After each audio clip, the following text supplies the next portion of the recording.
A window high up at the back of a warehouse in South Pedroia slid open, and out climbed Chucky Kindrachuk. Upper-story dudes tend to be on the lean and nimble side, in my experience, but Chucky was neither. He shifted his lumpy backpack, which seemed to prefer riding on Chucky's lumpy side instead of his lumpy back, and extended a hand for the nearest drainpipe. The moon shone on his moon-shaped face. Hey! Had Chucky actually added a few pounds since the last time I'd seen him? He extended his hand a little more, the look in his eyes excited, hopeful, and a bit crazy. A look you often saw in perps at just such a moment. You had to like Chucky, and I did. In fact, I liked most of the perps and gangbangers we'd send up the river. Not a river with water in it, our rivers being pretty much dry here in the valley. By we, I mean me and Bernie, of course. Oh, Bernie. Bernie, Bernie, Bernie. I could go on forever, just with his name. We're partners in the little detective agency, me and Bernie. Little on account of that's Bernie's last name. I'm Chet, pure and simple. I tried not to think of Bernie as Chucky made his way down the drainpipe. Why? Because, oh, Bernie. Not thinking about him is impossible.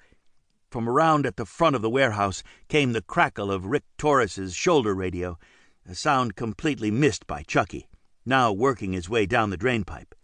What's the purpose of the human ear? I'm starting to think I'll never know. I was working and living with Rick now. Living with Rick was fine. He wasn't a terrible partner, plus he bought Slim Jims by the carton. Working with him was okay too, although Bernie would have sent me around to the back of this warehouse from the get-go, while Rick hadn't mentioned it at all. I just moseyed around on my own. I try to bring something to the table. That's one of my core beliefs. Sometimes when perps go wrong, it happens gradually, little step by little step.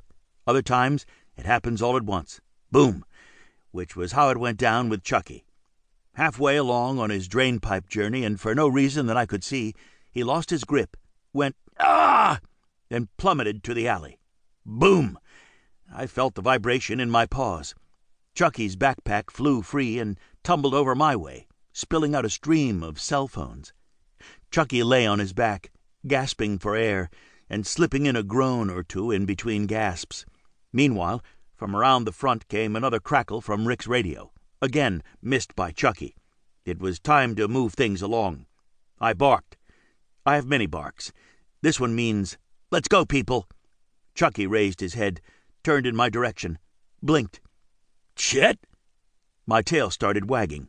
How nice to be well known. I admit it. Chucky rolled over, grunted, got to his knees, gave me a big smile. "Good to see you, Chet."